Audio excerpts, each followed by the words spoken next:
Täna räägime ühest Eesti kõige ilusamast loodusnähtusest, virmalistest. Virmalised on värvilised tuled, mis liiguvad taevas.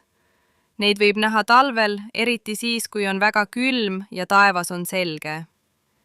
Virmalised võivad olla rohelised, punased, roosad või lillad. Nad liiguvad aeglaselt ja näevad välja nagu tantsivad valguslained.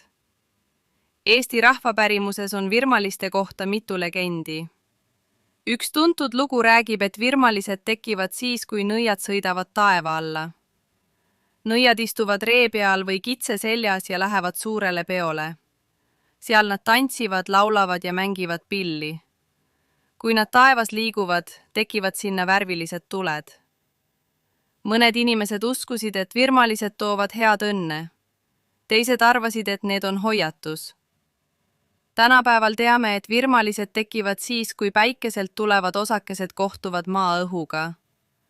Aga vanad lood elavad edasi ja teevad virmalised veelgi põnevamaks.